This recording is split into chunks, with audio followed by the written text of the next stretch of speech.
Silvia, questo è il vostro pollaio, intanto Giancarlo vedo che sta liberando, gli fate fare una sgambatina a questi polli ogni tanto, anche se sono in un recinto grandissimo, quindi stanno bene, stanno Diciamo che gli diamo l'opportunità di mangiare anche all'esterno.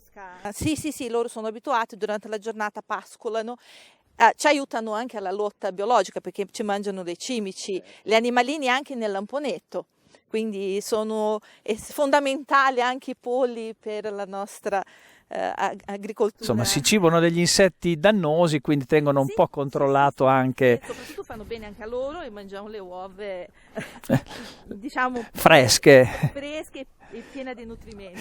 Senti, però qua vedo che avete recintato perché siete in un ambiente dove volpi, rapaci, insomma a volte fanno delle incursioni, quindi qualche perdita ce l'avete, la volpe insomma è ghiotta. Da quando siamo qua abbiamo capito che bisogna conviverci e ogni tanto qualche perdita succede, succede perché qualche gallina che vola all'esterno a fare il loro giro non se ne accorgono e passa la volpe che è naturalmente furba.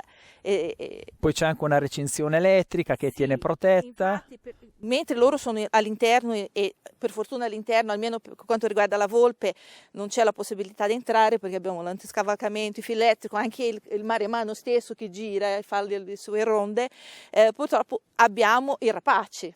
Quelli arrivano a quelli giustamente vedono i polli o i pulcini e cercano di predarli. Sì, per tanto tempo anche i coniglietti. Perché abbiamo i coniglietti, anche molti coniglietti liberi e anche per i coniglietti è stato un problema. Nel tempo abbiamo risolto molte volte con i fili da bava da pesca in alto, loro non vedevano questo filo, venivano giù in picchiata, sbattevano, non capivano cosa stesse succedendo, di solito non tornano più. Insomma, però sai, non è solo uno, quindi dobbiamo sempre... Ce n'è più di uno, quindi sì, tra le poiane, falchi, è un astro, è l'astro. Sì. Esatto. È lui che fa la guardia o lei? Fa la guardia, sì. Insomma, li tiene lontane anche quelle. Una cosa di cui non abbiamo parlato è il fatto che voi gestite una tartufaia controllata, quindi che nella vostra proprietà questi sono i cani che servono per la raccolta del tartufo, quindi 5 cani. Abbiamo 5 cani. 5 cani. Addestrati. Mio figlio addestra i cani e va anche a tartufo. E quindi i tartufi che vengono commercializzati da te, che fai i mercatini assieme alle cose che andremo a vedere, quindi insomma un'attività interessante. E quest'anno com'è andata col tartufo? Non bene. C'è stata un po' di siccità e il tartufo ne ha risentito. Però non è sempre così, insomma ci sono le annate che va bene. Insomma. Esatto, dipende sempre dalla natura, quindi sì, ci sono state delle annate interessanti sicuramente. Parliamo di tartufo bianco, Tartufo bianco, certo. C'è un vento pungente, andiamo in laboratorio nel punto vendita che così intanto ci scaldiamo, ci fai vedere che cosa produci. Andiamo.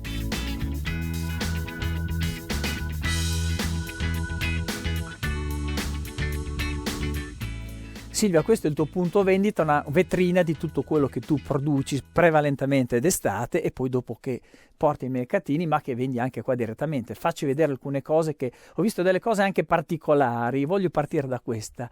Ho visto che c'è un vasetto con i cachi sott'olio. Esatto. Non l'ho mai sentita. Cachi sott'olio, non mi ricordo.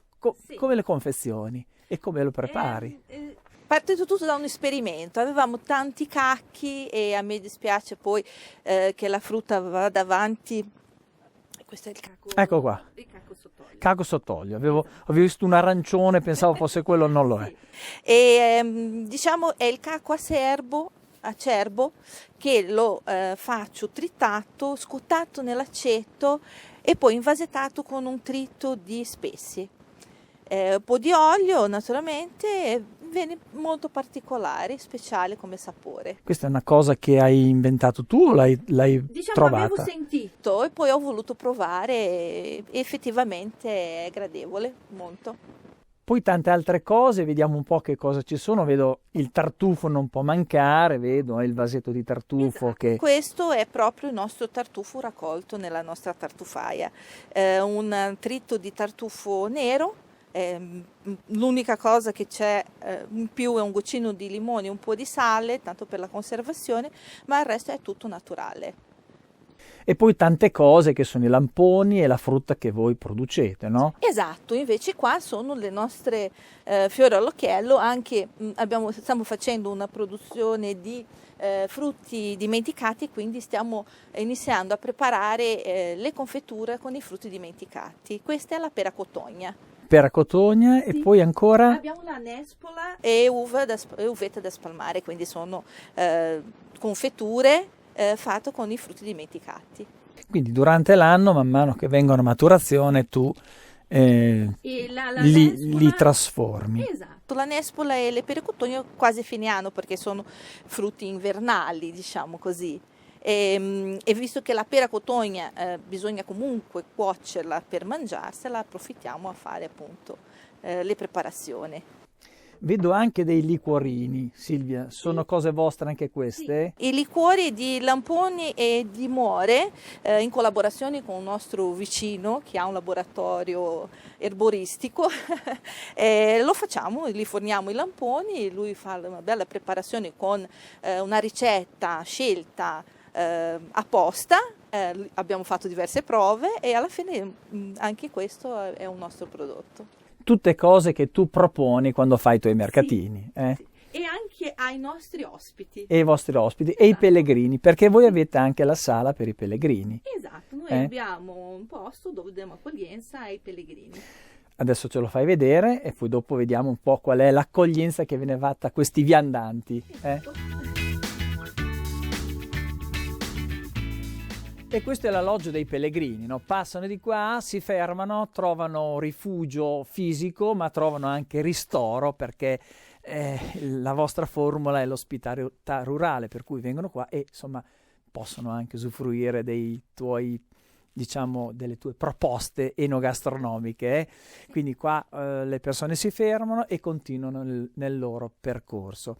Ma in un anno quante persone passano da voi? Adesso in questi ultimi periodi c'è stato un avvicinamento, insomma, a questi percorsi, più persone si sono avvicinate a una vacanza alternativa, quindi passeggiate, camminate, quindi in questo caso voi avete questi due percorsi ufficiali, il percorso di Assisi e il percorso di Dante? Esatto. Ho capito, bene. E questi sono quelli che sono molto sfruttati e molto utilizzati dai diciamo appassionati di trekking. E appassionati di trekking e di pellegrinaggio stesso.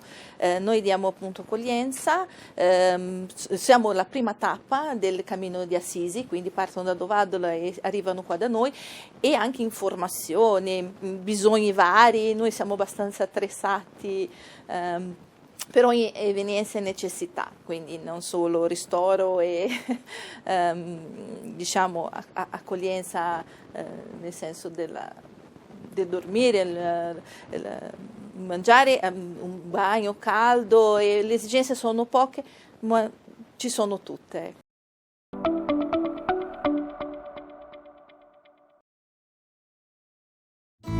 In chiusura vogliamo segnalarvi un'iniziativa chiamata Leva, un appuntamento organizzato dal Consorzio del Parmigiano Reggiano che si svolgerà il 14 marzo presso il Forum Monzani di Modena. L'evento, rivolto agli allevatori di tutto il comprensorio produttivo del Re dei Formaggi, si svolgerà nell'arco della giornata dalle 9 alle 18, in cui in 3 differenti sale verranno affrontate da esperti di settore tutte le tematiche inerenti alla sostenibilità della filiera, il benessere animale e le novità tecniche in fatto di genetica, alimentazione e nuove tecnologie per gli allevamenti.